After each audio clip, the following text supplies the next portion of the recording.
ರಾಜ್ಯದ ಸಂಕ್ಷಿಪ್ತ ಸುದ್ದಿಯ ಕ್ವಿಕ್ ರೌಂಡ್ ಅಪ್. ಎಸ್ಎಸ್ಎಲ್ಸಿ ಪರೀಕ್ಷೆ ಉತ್ತರ ಪತ್ರಿಕೆ ಮೌಲ್ಯಮಾಪನದ ವೇಳೆ ಉತ್ತರ ಪತ್ರಿಕೆಯಲ್ಲಿ 500 ರೂಪಾಯಿ ನೋಟು ಪತ್ತೆಯಾಗಿದೆ. ವಿದ್ಯಾರ್ಥಿಯೊಬ್ಬ ತನ್ನನ್ನ ಪಾಸ್ ಮಾಡುವಂತೆ 500 ರೂಪಾಯಿ ನೋಟಿಟ್ಟು ಬೇಡಿಕೊಂಡಿದ್ದಾನೆ. ಬೆಳಗಾವಿ ಜಿಲ್ಲೆಯ ಚಿಕ್ಕೋಡಿ ಶೈಕ್ಷಣಿಕ ಜಿಲ್ಲೆಯ ಮೌಲ್ಯಮಾಪನ ಕೇಂದ್ರದಲ್ಲಿ ನೋಟು ಪತ್ತೆಯಾಗಿದೆ. ಇನ್ನು ನಾನು ಪಾಸ್ ಆದ್ರೆ ಅಷ್ಟೇ ನನ್ನನ್ನ ಲವ್ ಮಾಡ್ತೇನೆ ಅಂದಾಳು. ಹೀಗಾಗಿ ಪಾಸ್ ಮಾಡಿ ಅಂತ ಪ್ರೇಮಿಯೊಬ್ಬ ಅಂಗಲಾಚಿಕೊಂಡಿದ್ದಾನೆ.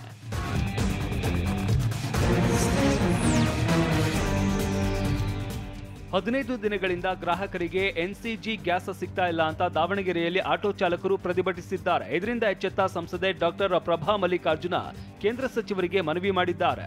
2 ದಿನದಲ್ಲಿ ಸಮಸ್ಯೆ ಪರಿಹರಿಸುವುದಾಗಿ ಸಚಿವರು ಭರವಸೆ ನೀಡಿದ್ದಾರೆ. ಜಿಲ್ಲೆಯಲ್ಲಿ 13,000 ಎನ್ಸಿಜಿ ಗ್ಯಾಸ್ ಸಿಲಿಂಡರ್ ಕೊರತೆ ಇದೆ ಅಂತ ಹೇಳಿದ್ದಾರೆ. ದಿನನಿತ್ಯ ನಮಗೆ ದಾವಣಗೆರೆಗೆ ಸಪ್ಲೈ ಆಗಬೇಕಾಗಿರೋದು 5 ಲೋಡು CNG ಬರಬೇಕಾಗಿರೋದು. ಆದರೆ ಇದುವರೆಗೂ ದಾವಣಗೆರೆ ಸಪ್ಲೈ ಆಗ್ತಿರೋದು 2 ಲೋಡ್ ಮಾತ್ರ. ಆ 2 ಲೋಡು ನಾವಿರೋಂಥ 6,000 ಗಾಡಿಗಳಲ್ಲಿ 2,000 ಗಾಡಿಗಳಿಗೆ ಆಗ್ತಾ ಇಲ್ಲ. ರಾಯಚೂರಿನ ರಿಮ್ಸ್ ಆಸ್ಪತ್ರೆ ಸಿಬ್ಬಂದಿ ರೋಗಿಯ ಎ ಪಾಸಿಟಿವ್ ಬದಲು ಬಿ ಪಾಸಿಟಿವ್ ಅಂತ ಬ್ಲಡ್ ಗ್ರೂಪ್ ರಿಪೋರ್ಟ್ ಕೊಟ್ಟ ದೊಡ್ಡ ಎಡವಟ್ಟು ಮಾಡಿದ್ದಾರೆ. ಕೈ ಮುರಿದುಕೊಂಡು ಆಸ್ಪತ್ರೆ ಸೇರಿದ್ದ ಶಾಹಿಂ ಬೇಗಂ ಅನ್ನೋರಿಗೆ ಆಪರೇಷನ್ ಮಾಡೋದಕ್ಕೆ ರಕ್ತ ಹಾಕಬೇಕಾಗಿತ್ತು. ಆದರೆ ಪರೀಕ್ಷೆ ವೇಳೆ ಗ್ರೂಪ್ ತಪ್ಪಾಗಿ ಕೊಟ್ಟಿದ್ರು. ಸಂಬಂಧಿಕರ ಸಮಯ ಪ್ರಜ್ಞೆಯಿಂದ ಅನಾಹುತ ತಪ್ಪಿದೆ.